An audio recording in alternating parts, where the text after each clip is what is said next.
말씀 보시겠습니다.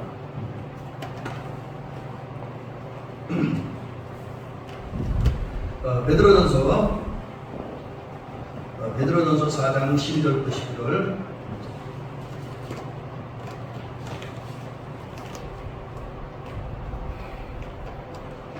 베드로전서 4장 12절부터 19절. 신약성경 382면입니다. 제 성경으로 382면 성경에 따라 조금 한두 페이지는 차이가 있을 수 있습니다.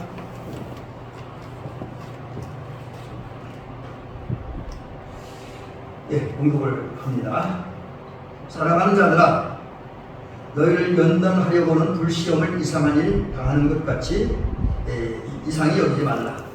오히려 너희가 그리스도의 고난에 참여하는 것으로 즐거워하라.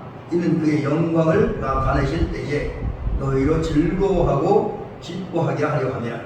너희가 그리스도의 이름으로 시험을 당하면 복 있는 자로다. 영광의 영, 곧 하나님의 영이 너희 위에 계시니라. 너희 중에 누구든지 살인이나 도둑질이나 악행이나 남의 일을 간섭하는 자로 고난을 받지 말려니와, 만일 그리스도인으로 고난을 받으면 부끄러워하지 말고 도리어 그의 이름으로 하나님께 영광을 돌리라.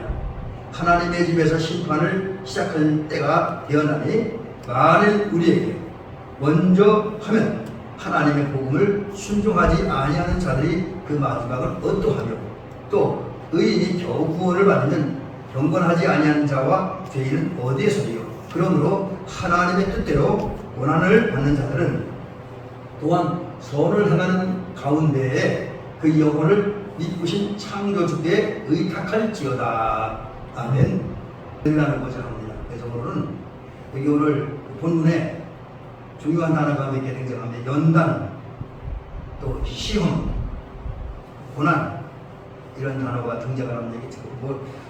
말의 의미는 조금 다르지만 우리 성도들 입장에서는 다 어렵고 힘들게 하는 거니까 오늘 이 말씀을 가지고 이제 세 단어를 중심으로 해서 고난을 대처하는 길, 또 고난을 대처하는 방법, 이런 것을 생각해 보려고 합니다. 그래서 단순히 고난 대처하는 방법만 찾아보는 것이 아니라 본문 중에서 이제 고난이 어떤 고난이 있는가를 한번 살펴보려고 하고요. 또 그 고난도 우리가 당하지 말아야 할 고난도 있다라고 하는 것을 본문 말씀을 한번 살펴보고, 그러면서 이제 마지막 부분에 결론으로 고난을 고난 당하도 어떻게 대처해서 고난을 극복할 것인가, 이것을 이제 오늘 본문 5가지를 제가 짧게 요약을 해드리도록 합니다. 우선 이런 말씀부터 한번 시작을 해봅니다. 우리 원사님들하고 또 우리 성도님들하고 가끔가다 이제 평창도 가고 개천도 가니까 이제 우리가 늘 경험하는 거죠. 이제 저도 이제 개인적으로 또 교회적으로 또 이런 저런 때문에 자동차 운전을 좀 하지요. 적게 하는 건 아니고 또 그렇다고 아주 많이 하는 것도 아니고 다른 목사님 얘기를 보니까 그래서 운전을 합니다. 근데 운전을 하다 보면 이제 우리가 어딜 가든지 교회를 떠나면 이제 교회를 떠나서 강림 지역을 간다든지 개천을 간다든지 평창을 간다든지 또 기타 다른 지역을 갑니다. 또 돌아오기도 하고요. 근데 그때마다 늘 경험하는 게 뭐냐면 개천 3리 구간을 지나다 보면 어제 우리 권사님들은 경험했지만 지금 도로 포장 공사 때문에 길이 좋지 않아요. 그래서 차가 막 튀고 흔들리고 그럽니다. 그러면 이제 차가 타이어도 빨리 마모되고 빨리 닳는다고 하는 거죠. 그리고 그 자동차 이제 완충 장치를 빨리 망가지고, 그리고 이제 우리 타신 분들도 뭐 운전하는 저나 같이 타신 분들 다 불편함이 있습니다. 그래서 이제 늘 다니면서 느끼는 게 빨리 공사되고 그게 지금 운전하는데 큰 장애물이다, 이런 생각을 합니다. 그래서 지금 현재는 어쨌든 뭐 어디 개천을 나갔다 오든 둔내를 가든 평창을 가든 어디 가든 꼭 운전하면 장애물을 잠깐이나마 지나가야 돼, 통과해야 된다는 그런 것을 늘 느끼게 경험합니다. 근데 제가 왜 이 말씀을 드리냐면, 우리가 어디 갈 때 현재는 그 개천 3리 거기서 운전하는 장애물을 만나는 것처럼 그 인생을 살다 보면 우리 인생이 탄탄대로 쫙 길이 넓게 열려서 편안하게 순탄하게 인생을 사는 데도 있지만, 또 살다 보면 무수히 많은 순간 장애물을 만납니다. 삶의 장애물, 인생의 장애물을 만납니다. 장애물은 우리로 이제 목적지를 향해 나가는 것을 방해하기 힘들게 하고 또 심지어는 못 가게 하는 어떤 물체를 얘기하잖아요. 근데 그런 장애물을 만납니다. 근데 뭐 일반적인 장애물을 오늘 얘기할 때도 없고 우리 성도들이 그레이션인들이 신앙생활할 때도 이제 장애물을 만납니다. 믿음 생활 제대로 못하게 하는, 기도하지 못하게 하는, 교회를 예배 수적 제대로 못하게 하는, 또 교회에 나왔다고 예배를 잘 드리지 못하게 하는 장애물을 만납니다. 또 우리가 이제 신앙의 생활을 잘하는 분들은 끊임없이 예수님을 향해 달려나가고 하나님 나라를 향해 달려나가는데 그걸 못하게 하는 장애물들이 되게 많이 나타나요. 또 이제 사명자로서 뭐 기도도 해야 되고 또 예배도 드려야 되고 또 교회를 위해 봉사도 해야 되고 선교도 해야 되는데 그것을 못하게 하는 장애물도 꽤나 많이 나타납니다. 이제 그런 장애물을 우리가 정리하면 한 두세 가지, 오늘 본문에 의한 두세 가지 단어, 그래서는 그 두세 가지인데 두 가지 단어로 이렇게 한번 정리해 보려고 해요. 그러면서 우선 이런 장애물 중에 크게 두 종류의 장애물이 있다 하는 거죠. 하나는 우리의 영적 생활 전혀 도움이 되지 않는 그 장애물이 있습니다. 그게 이제 마귀가 주는 시험이죠. 마귀가 주는 유혹이고 마귀가 주는 핍박입니다. 근데 그런 시험 장애물도 있지만 그런 그런 시험 고난 장애물도 있지만 그러나 우리 앞에 놓여진 영적 장애물 가운데는 이거 장애물이라기보다는 우리가 극복해야 할 과제 같은 게 있어요. 그래서 이제 오늘 본문은 불시험이다 또 고난이다 이렇게 표현하는데 여기서 이제 불시험이라는 건 무엇을 쉽게 생각하면 되냐면 제가 설교 원고 쓸 때까지 그 생각을 못했었는데 갑자기 이제 박기호 원사님에게 우리 차 운전하는데 그 생각이 문득 듭니다. 이 불시험을 어떻게 설명할까 하다가 갑자기 드는 생각이 뭐냐면 이제 원래 불시험이라는 말은 뜻은 그런 뜻이에요. 시험한다, 검사한다. 이제 우리가 시험하면 마귀로부터 오는 시험, 우리를 유혹하고 쓰러져 속이는 그런 시험을 생각하는데 여기서 말하는 불시험은 물론 그런 의미도 있습니다. 그러나 베드로라고 하는 사도가 베드로전서 4장을 기록하면서 쓴 불시험 원어로 보면 이제 그런 뜻이 있어요. 뭐 시험과 시련 유혹이라는 뜻도 있지만 동시에 검사, 실험 뭐 이게 제대되는 건지 안 되는 지 점검해 보는 거 있잖아요. 검사 같은 건데 그런 의미의 그러니까 이게 불시험에서 이런 불시험은 어떤 목적을 가지고 우리를 단련하는. 그래서 이걸 굳이 기울여 한다면 우리 아마 요즘은 많이 잘 안 보이는 것 같은데 평창관이 딱 한 군데 있더라고요. 대장간이 대장간 생각하면 됩니다. 그래서 저희들 어릴 때 대장간 가보면 우리 아버지나 삼촌들, 작은 아버지는 아니면 할아버지가 낫이나 홈이나 꽃갱이나 갱이 같은 거를 이제 가지고 대장간을 가면 대장간에서 이제 불에 넣었다가 또 찬물에 넣고 망치 두들기잖아요. 그런 과정을 통해 낫도 이렇게 날들은 다 세우고 또 무뎌진 날카롭게 세우고 또 곡괭이도 새도 튼튼하게 그런 작업을 하잖아요. 그래서 이 불시험이란 그런 거예요. 하나님께서 우리에게 어떤 어려움과 고난을 주는데 그 어려움과 고난이라는 게 그 목표가 있어요. 그 목표가 뭐냐면 영적 성숙, 영적 고난, 영적 성장. 좀 더 얘기하면 우리 성도 온전한 그리스도인, 우리 감리교회에서 고백하는 성화와 완전에 이르게 하기 위해서 그리스도인이 완전하게 이르기 위해서 우리를 훈련하는 과정. 이게 불시험이라는 거죠. 그래서 이제 이런 의미에서 불시험이라는 말은 연단이 시험이라고 하는 거죠. 그래서 우리 저 온전한 그리스도인 만들기 위해서 우리를 이제 훈련시키는 그런 과정입니다. 그래서 오늘 본문 7절에 보면 뭐라고 되어 있냐면 불시험이 있는데 불시험이 오는 목적을 연단이라고 해요. 연단. 우리를 연단하기 위해서 오는 이 연단이 이제 단단하게 만들어가는 거잖아요. 그래서 단단하게 만들기 위해서 하나님은 우리가 어떤 일정량의 어려움이에요. 그래서 이런 불시험을 당하는 때는 우리가 힘들어요. 어렵습니다. 괴로워요. 그러나 주님이 정해진 그 고난의 과정을 거치면 강해집니다. 든든해져요. 그리고 뭐가 났던 것은 이제 부서지고 또 부족한 거 채워지고 이래서 온전한 그리스도인 되는 거죠. 이제 그런 의미의 고난이 있습니다. 그래서 오늘 성경에서 말하는 고난, 우리의 유익을 주는 영적 고난 가운데 하나가 불시험. 우리를 연단하기 위해서 우리 어려움 주고 그 어려운 과정을 거치면서 성숙한 그리스도인을 만드는 그런 시험을 하나님께서 우리에게 주신다라는 거죠.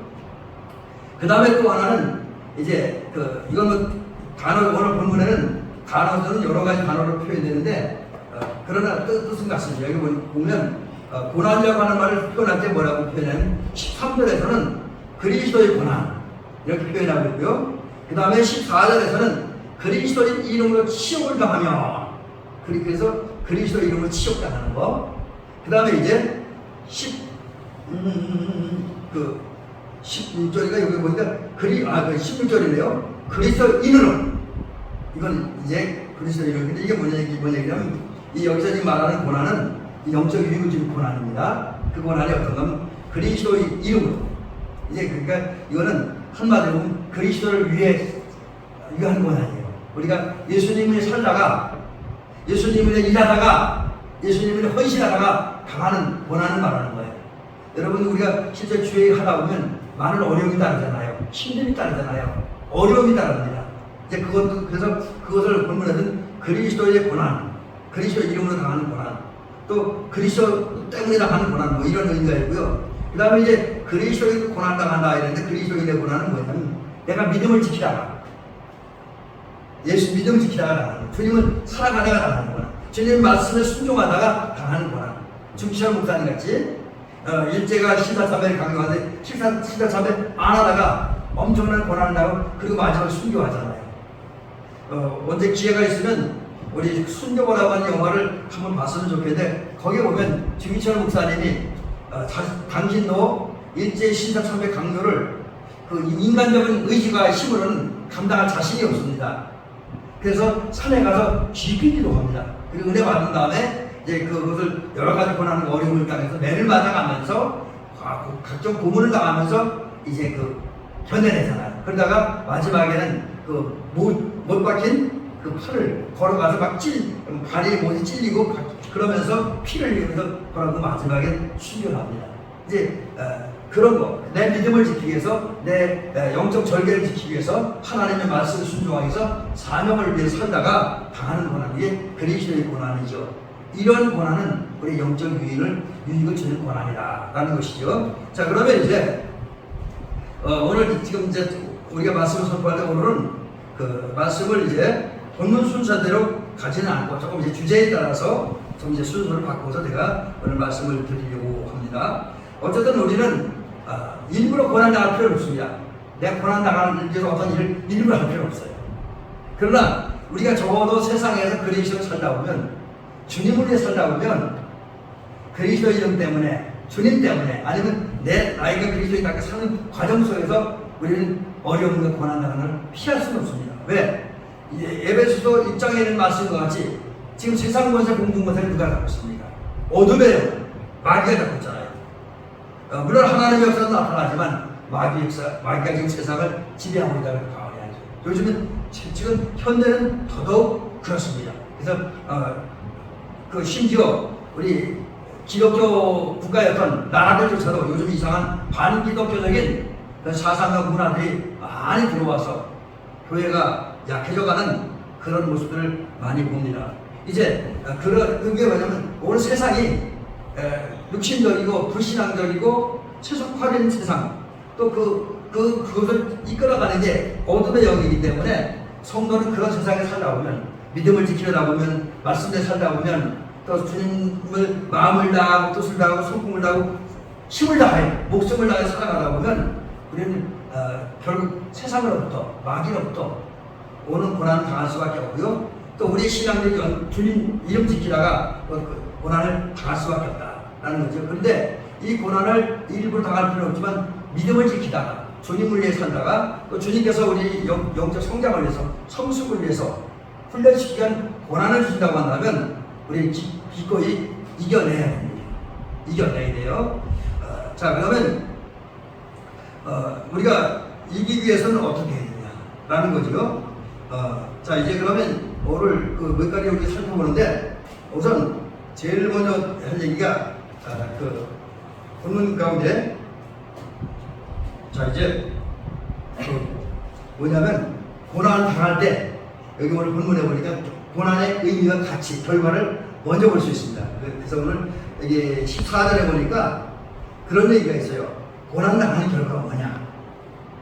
또 고난 당하는 결과는 거기뿐만 아니라 이제 17절 18절에서 계속 얘기를 해주고 있습니다. 근데 오늘은 시간 관계상 17절 18절 말씀 조금 이제 좀 난해한 부분이 있기 때문에 거기는 이제 제가 다루지 않고요. 14절을 보면서 고난의 가치 또 고난 당한 결과가 뭐냐는 거죠.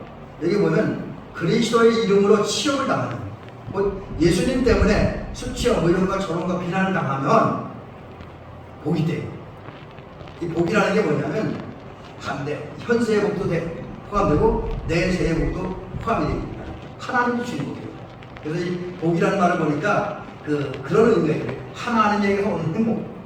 원래 이제 그 기본적인 단어 뜻은 행복하다, 복되다 그런 뜻인데 그 깊은 내면 속에는 이 성경 원어 성경이 말하는 복은 하나님 행복, 하나님 행복이라는 얘기예요. 하나님 행복. 그래서 그리스도의 이름으로 고난 당하면 그 자체가 복이다. 왜 그러냐면 두 가지 이유가 있는데 그리스도의 이름으로 고난을 당할 때 그때 우리는 주님과 연합하겠다는 거죠. 우리가 예수 이름 고난 당하는 게 물론 육신적으로 고통스럽고 괴롭지만 그 고난을 당할 때 내가 쓰러져 믿음으로 고난에 맞서는 그 순간 나는 주님과 연합되는 거예요. 예수님도 그 성을 보면 십자가에 세상에 오셔서 고난 당했잖아요. 그러나 마지막에는 그분이 부활하고 승천하면서 영광의 자리에 들어갔잖아요. 그러니까 우리는 예수님의 뒤를 따라가는 그리스도이기 때문에 예수님처럼 우리도 그리스도를 위해 하나님을 위해 고난 당하는데 견뎌내면 그 순간에 우리는 주님과 연합되면서 주님처럼 이 땅에서 고난 당하지만 주님 맞이했던 것이 영광의 자리에 들어간다. 그래서 여러분 그런 면에서 우리는 이 고난 때문에 영광의 자리에 들어가기 때문에 고난 그 자체는 복이다라는 거예요. 그 다음에 고난 당하는 게 복이 되는 두 번째 이유가 또 하나 있습니다. 그게 뭐냐면 이제 고난은 우리가 그리스도 연합하는 거이기도 하지만 영광의 자리에 들어가는 것이다. 부활의 영광에, 그것도 생명의 부활의 영광에 들어가는 길이다. 예수님께서 결국은 그 십자가를 죽으시는 고난을 당했기 때문에 부활의 영광에 들어갔고 그 다음에 하나님 보좌 우편에 들어가는 영광을 얻으셨습니다.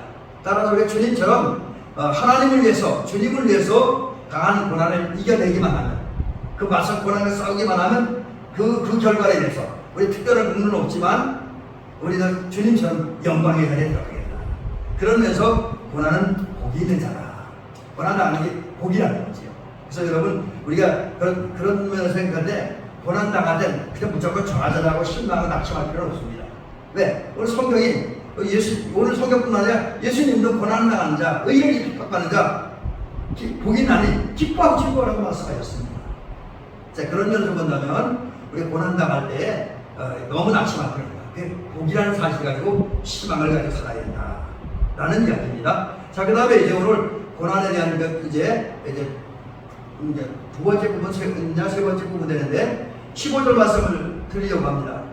우리가 고난 당하는 것이 분명히 그것이 그리스도와 연합하는 것이고 영광의 자리에 들어가는 길이 되기 때문에 복이지만 하지만 그러나 고난 가운데 그것이 안 되는 전혀 우리 영적 유익이 되지 않는 일상의 삶에도 유익이 되지 않고 복이 되지 않는 고난이 있습니다. 그게 뭐냐? 15절에 그렇게 말씀하고 있잖아요. 너희 중에 누구든지 살인이나 도둑질이나 악행이나 남의 일을 간섭하는 자를 고난을 받지 말려니와 라고 합니다. 이거는 우리 영적 생활에 유익이 되지 않는다는 거죠. 살인, 사람 죽이는 거잖아요. 근데 여러분 여기 사람 죽이는 건 단순히 우리가 그 일반적인 법률적으로 보면 뭐 어떤 무기라든지 주먹을 써서 사람 때려 죽인다든지 뭐 쳐 죽인다든지 그래서 가인이 아벨 죽인 것처럼 하는 그것은 일반적으로 살인이라고 그러잖아요. 근데 예수님 말씀하신 살인은 그보다 더 중요한 의미, 깊은 의미가 있잖아요. 예수님 말씀하신 그 살인은 뭡니까? 단순히 사람을 육체적으로 죽이는 그것뿐만이 아니라 그 사람을 미워하는 것. 형제를 미워하면 마음의 살인했다고 주님 말씀하잖아요. 성전 미워하는 것. 그 다음에 뭐 이제 우리가 이제 그 요즘에는 자기의 욕망 성취를 위해서 또 자기 어떤 이권 성취를 위해서 말로 제도로 어떤 문화로 얼마나 많은 사람을 죽이고 있습니까? 특히 정치인들 보면 자기가 정치적인 권력을 채우기 위해서 자기 정적을 제거하잖아요. 그래서 막 있는 사실 없는 사실 만들어갖고 막 그냥 분기로 몰아넣고 아주 못된 사람을 만들어요. 자기 정적을. 그런 것도 살인입니다. 그런 살인하는 사람과 또 이 도둑질, 남의 것을 뭐 직원을 훔치는 건 말하지만 부당이익을 취하는 것도 불법과 불의를 행하고 사기를 쳐서 남의 물건을 빼앗고 자기 걸 만드는 것도 이것도 이제 도둑질입니다. 성경이 말하는. 그 다음에 이제 여기 또 뭐가 있습니까? 15절에 악행, 말 그대로 악한 일이죠. 악한 일들. 그 다음에 이제 성경에서 오늘 이 베드로전서 4장 10절에만 등장하는 한 문장이 있습니다. 이 일을 권하다가면 안 돼요. 이게 뭐냐? 남의 일을 간섭하는 자.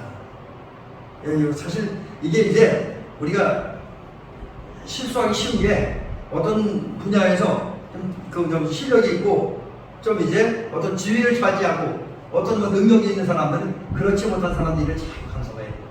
근데 여러분, 자기가 특별한 관계가 없으면서도 남에 대해서 이러쿵저러쿵 말하는 사람들, 물론 조언해주는 건 다르겠죠. 근데 어떤 자기의 주도권이나 자기 어떤 영향력 뭐 이런 거를 위해서 자꾸 남에 대해서 이렇게 하고 또 이제 그러면서 자기 이권도 장치하고 심지어 남의 걸 빼앗는 이런 것들이 남의 일 간섭하는 것에 속하는데, 남의 일 간섭하는 건 제가 오늘 다 말씀드리지 못하네요. 근데 남의 일 간섭하는 것 하면 사람이 좋아하지 않는다는 거죠.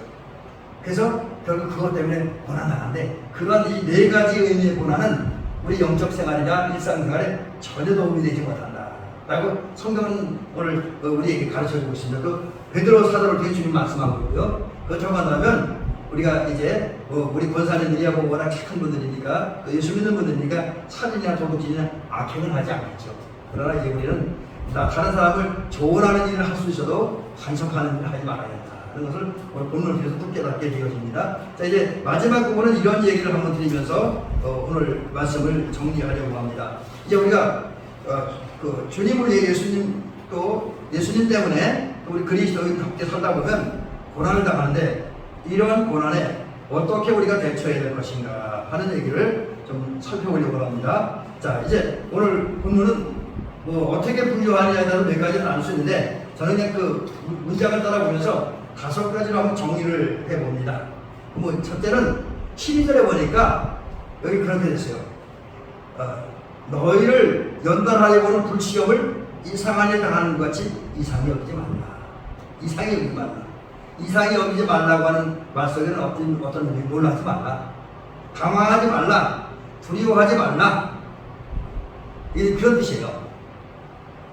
그러니까 이제 어떤 사람들은 신앙생활 하다가 어려웠다가 성경에 보면 예수 믿으면 하나님께 복 주신다는데, 은혜 주신다는데 왜 예수 믿으면서 이렇게 고난이 와? 어려워? 힘들어? 이런 생각을 하면서 당황하기도 합니다. 물론 저희들도 그런 생각이 빠질 때가 있어요. 특별히 좀 냉철하게 현실 분석, 또 현실적 의식이 있는 분들은 내가 생각했던 것과 내가 믿었던 것과 다른 현상이 내게 나타나면 이상하다, 왜 이럴까 하면 이상한 의문을 품게 돼요.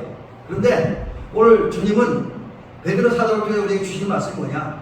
예수님 때문에 욕을 먹고, 예수님 때문에 비난을 당하고, 예수님 때문에 수시와 모욕을 당하고, 믿음 생활한다는 이유 때문에 집에서는 박해를 받는다고 한다면 놀라지 말고 당황하지 말고 이상한 생각하지 말라. 왜? 여기 이 말씀은 그런 의미. 여러 제가 이거 보면서 연구하고 찾아보니까 당연하다는 거예요. 신앙생활하면서.